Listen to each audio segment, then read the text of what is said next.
Welcome, welcome. Welcome. So, as you can see, I'm dressed in funny clothes. Basically, I'm just coming back after a Bob Dylan concert, and I'm pretty drunk. And it's a funny story. Basically, someone challenged me that I cannot be stoic, and I think this is a good test of my stoicism philosophy, which is to take victory and defeat equally as it comes. So whether you're drunk, you're sober, whether you're happy, you're sad, it's all got to elicit the same reaction. Whether you're winning or you're losing in chess, it's all got to elicit the same reaction. And I'm doing this as a challenge to this person to show them that I can be stoic even when in the extreme of conditions. So today we're going to play a couple of games and we're going to try to remain as emotionless as possible. That's the aim. No matter whether you're peace down, peace up, winning, losing, it's all the same for the stoic person. So we're going to play 15-10 because that's the format I've been playing recently.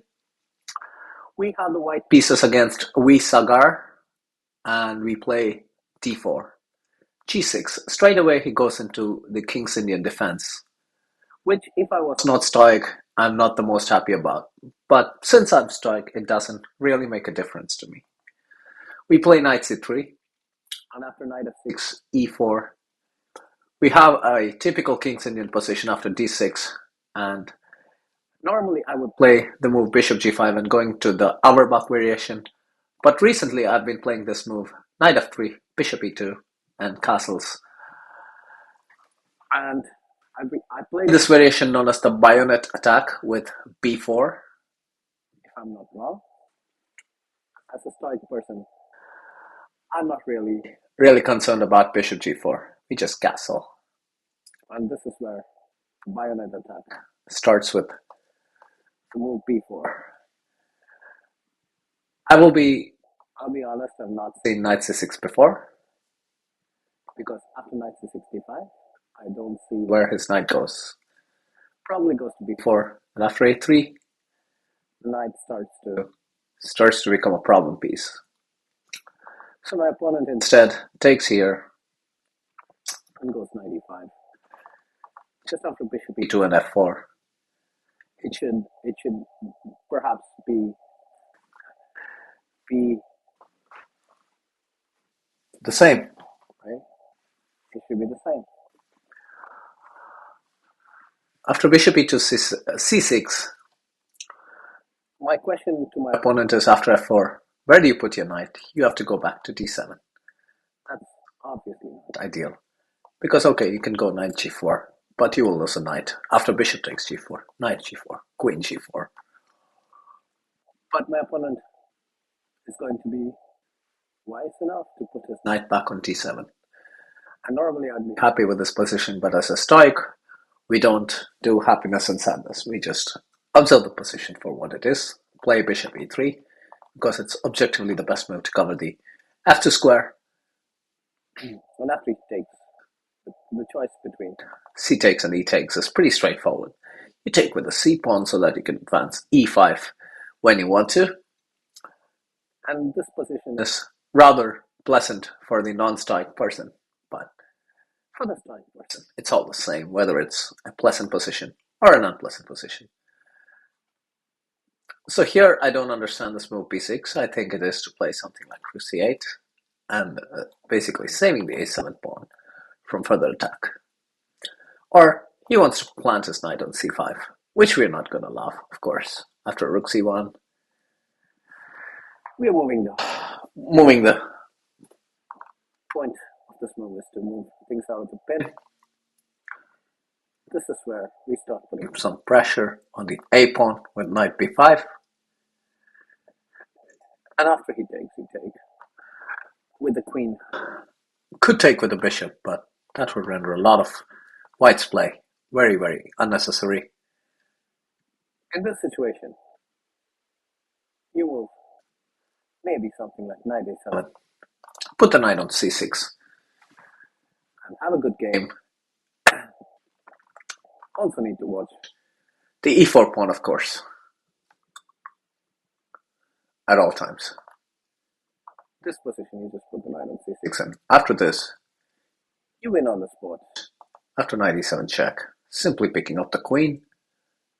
Normally, you'd be excited for this, but as a stoic person, you simply treat the win and the loss with the same face. And you just won a game. You just move on to the next game and do nothing and just Bob Dylan for a good concert today. 1600 player, 1400 player. To the stoic person, it's all the same thing. After d4, d5, c4, the queen's gambit, we're going to have something like e6, which is the queen's gambit declined. I will talk in this monotonous voice, because that's what the stoic person does.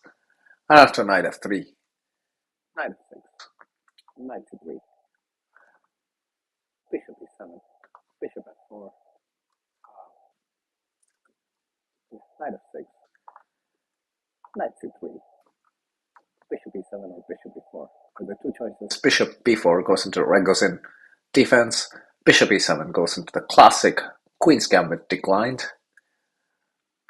The classic queen's gambit declined will lead to the Harvard's attack after 5 bishop f4, which is probably my favorite variation to play. This, on the other hand, is not my favorite variation, which is the Ragozin defense. After queen c2, I think the move is, if I don't play queen c2, he can probably play knight e4. But as a stoic, you win and you lose. When he takes here, the idea is to, so his point is, after the move, something like e3, saying that recapture with the bishop, he's going to play the move b5, which we will not allow. After a3,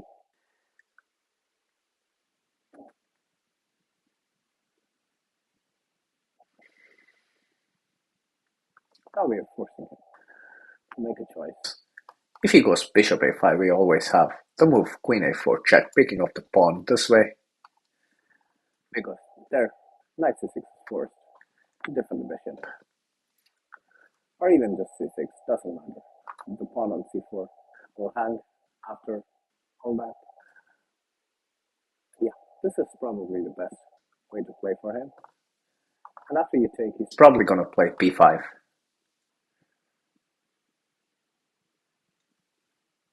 The reason I took with the pawn is so that I could play the move e4, controlling several key squares in the center. One very important move I need to make is this move.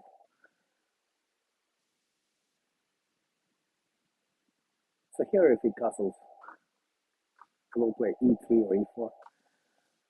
Try to take on, after he castles, I will try to play e3, b5 is the problem.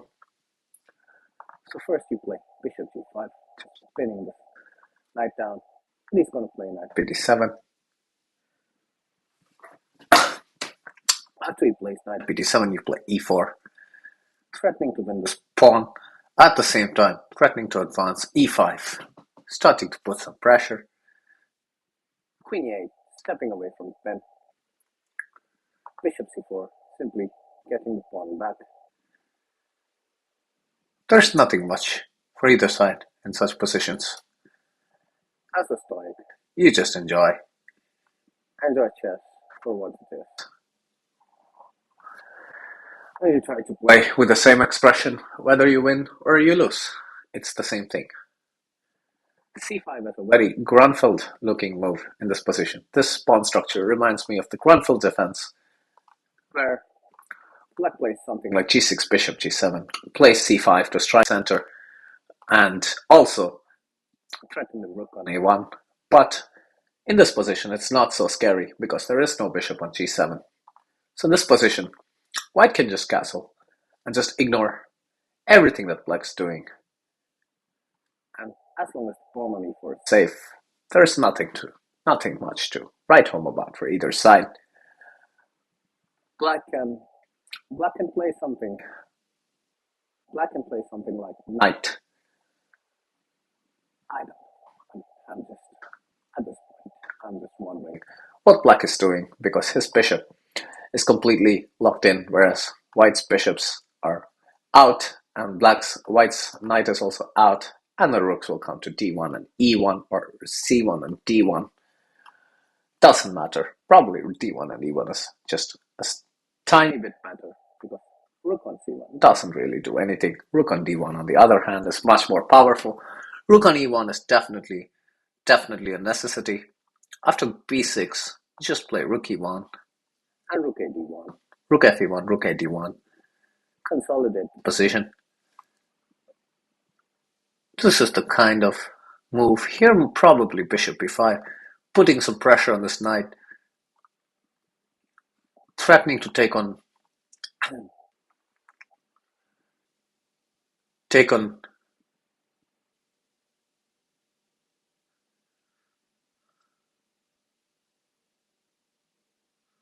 here. I'm very happy to exchange the rook for the two pieces. So bishop b5 is the same with respect to hitting this knight on d7, asking many questions, now threatening to take on f6, forcing him to recapture with a pawn. And if he plays knight takes e4, yeah. This is a semi-decent move.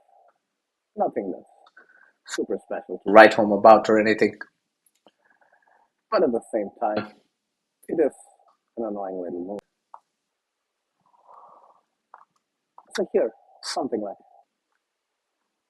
bishop h4 with the idea of bishop g3 is definitely a very useful move. Again, I'm very happy to give the two pieces for the rook. A normal guy who's not stoic would probably be more emotional about it, but here we are, just being stoic, being completely constant. And okay, after he takes, you just take with the pawn, and after rook f8, queen to d3, just keeping an eye on this pawn and making sure that nothing untoward happens to either pawn. Yeah, rook c8, queen d3. Just keeping in touch with this pawn, never forgetting that the pawn exists. And this position.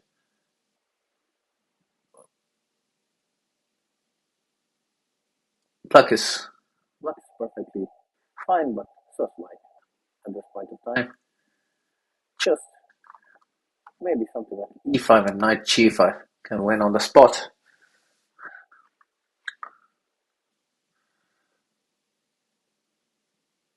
Yeah, this I expected. Trying to cut down on squares for the bishop, but all he's doing is playing, helping with the bishop and coordinate some attack on h2. Bishop to c2, just threatening to play e5 and winning on the spot.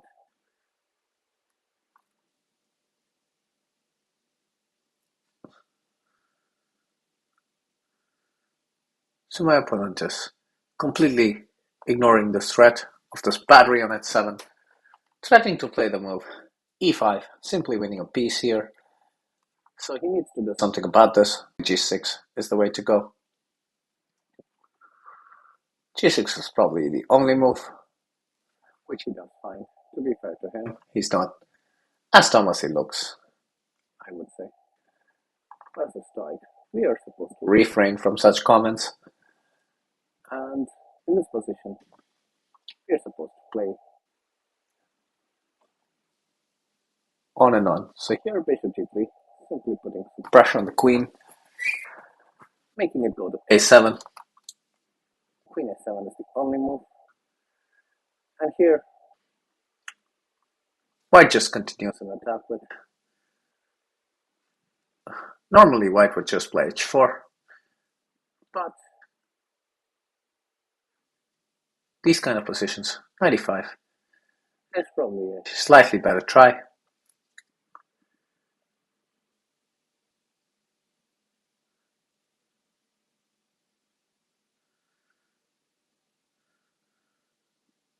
hitting this knight on f6, asking some questions of the knight. After that move, I really want to continue to play bishop to f4, just keeping everything under control. Or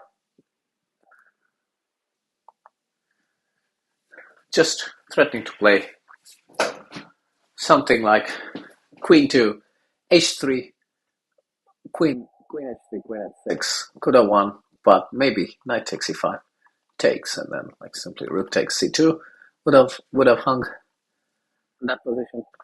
But bishop f4 allows us the option of bishop e3, and then I just completely immobilized for my opponent. He plays the move rook c4, trying to force me to go on the defensive, but obviously he's gonna fail after rook a d1. Just my plan of coordinating all my pieces is coming together beautifully, and here you just play this after rook c3. Just play queen e2, or yeah, after rook c3.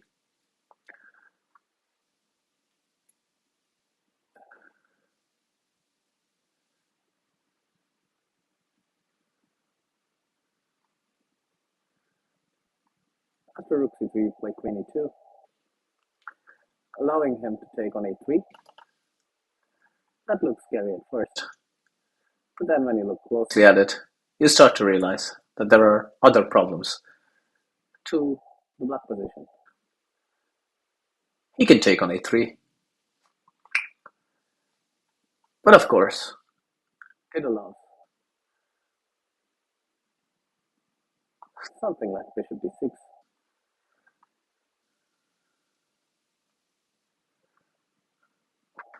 White is definitely better, even though he's pawn down, there's plenty of positional compensation that white can claim. And after this move, a move that is as simple as queen to g4.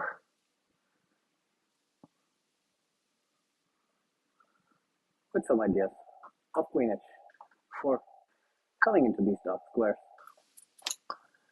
After them, if I can force the knight to move, it's definitely very helpful. Normally, I would be very concerned about this position, but as a stoic, as I can say, winning or losing makes no difference to me. So here h4, h5, starting to win on the spot. That's very important.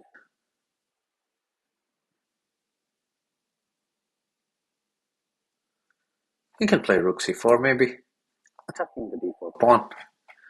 h4 rook takes, giving a second pawn for h5.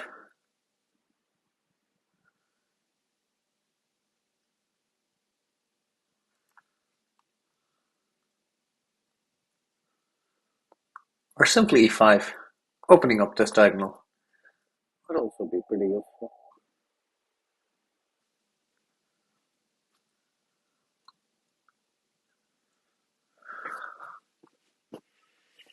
So here we are.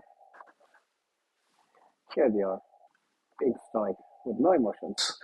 But the position, my opponent is taking quite a thing. He plays a5, ignoring my threat of h4, h5. I think I can make a draw, at the very least now, because I can play the move e5, h5, bishop takes g6, and just sack everything and give up perpetual. So here he's completely ignored my threats. Probably knight f6 is what he would play here. Knight f6 will be met by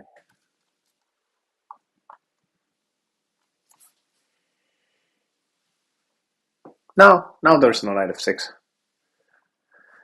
At the same time,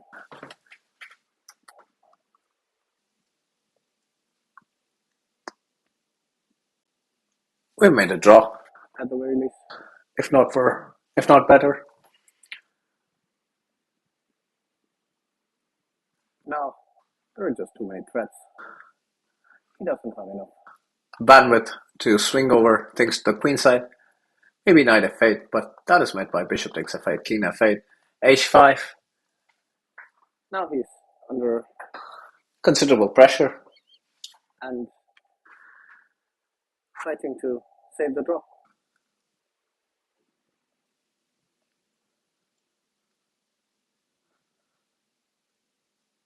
So, As a stoic, we have no emotions.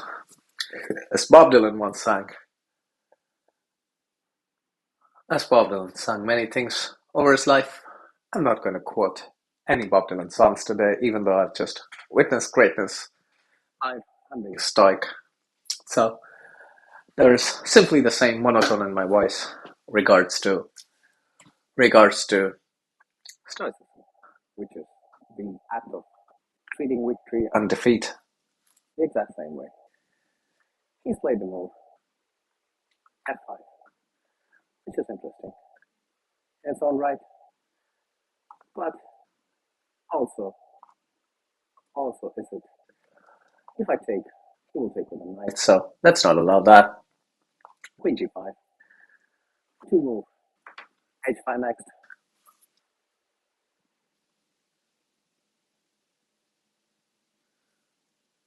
Maybe I should have taken some Time over that. move f5.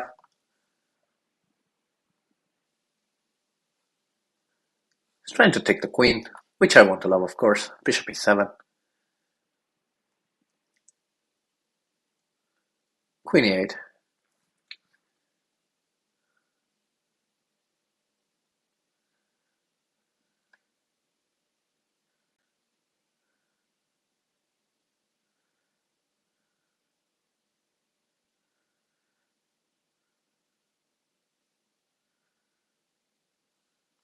Plays that move, which he thinks is scary. But in all actuality, That's not really that scary.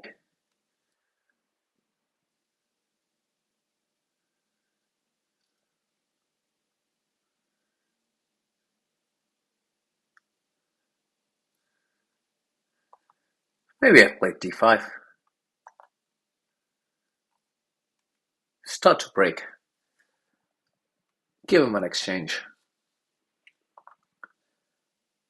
And Play some adventurous chess for once, he will take with the bishop.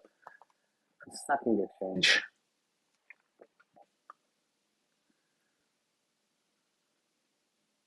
That's where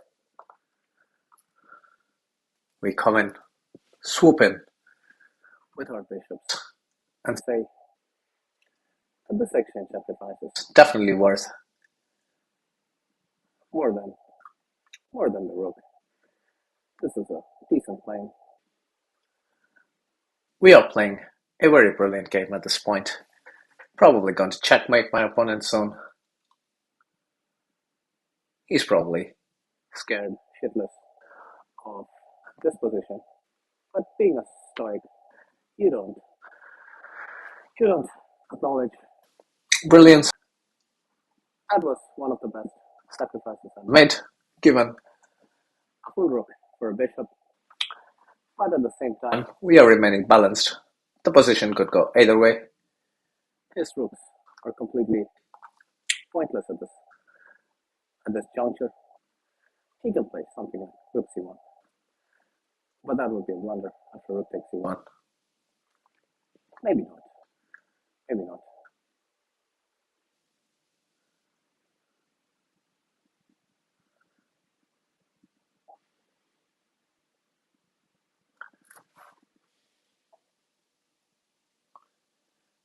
He should probably give The exchange back with rook c1. So rook c1, yeah, that's the idea. But you take and play king h2 and ask him What's his idea for life? Or this is where he comes up with the idea of rook c6. But you simply win after takes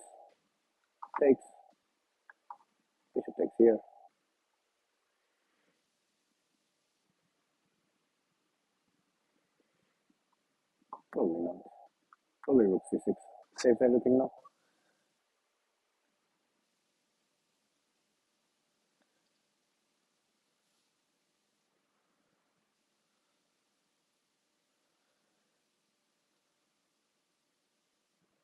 How does he not see rook c6? This move I did not see. Knight to e5.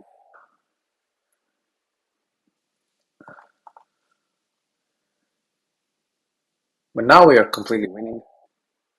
This should definitely be winning for me. winning for me.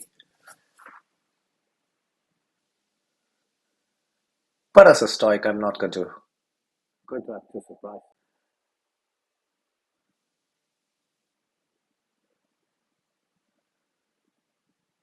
He's probably going to go knight g6 now. Oh, but then you go Bishop g6 and queen takes rook.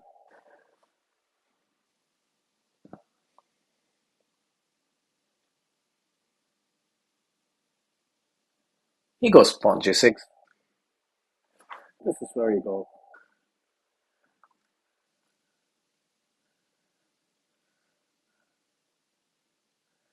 There's definitely a killer blow somewhere. Which is You step in with this check.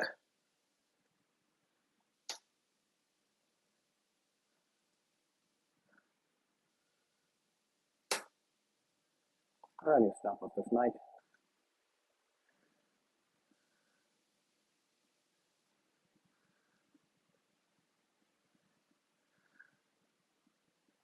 King h7 is met by Probably king h7 is the correct move here.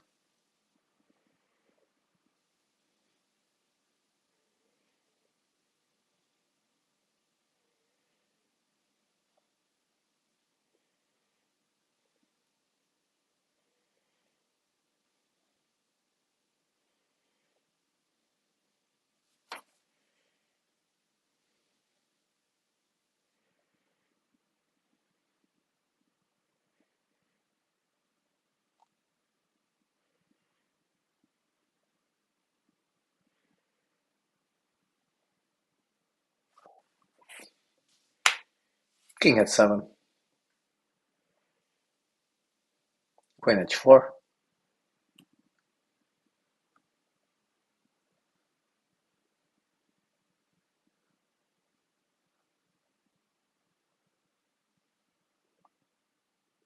this is one of the better games I've played In my life. But as you can see, I barely have any Reaction to it. Okay, this move. Definitely loses on this Spot. Of course, I can give check, check. Okay, let's calculate this out. Right? So I give check. The simple move is check and pick up.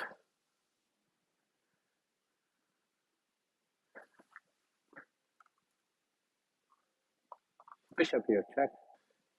King h7. Or queen here, check. King h7, queen h4. 4. How's queen h4? Okay, queen here, check. Let's start with this, right? So we start with queen Here, check. King h7. queen h4.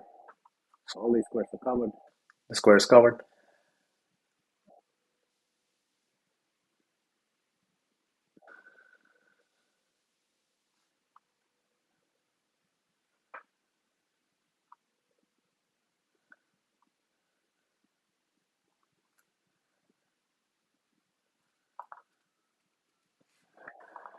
Let's calculate this.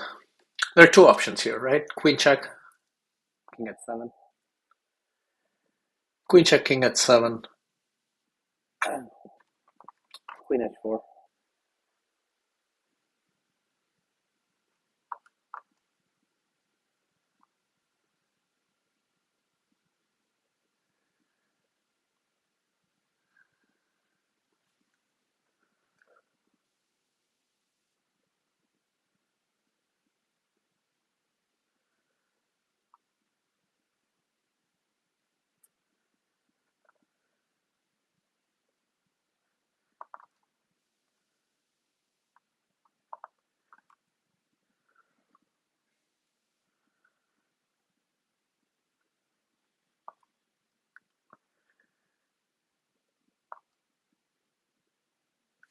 should be made. This is one of the most beautiful checkmates I've Delivered. Oh my goodness. But I'm going to be stoic about this and just be emotionless about it. But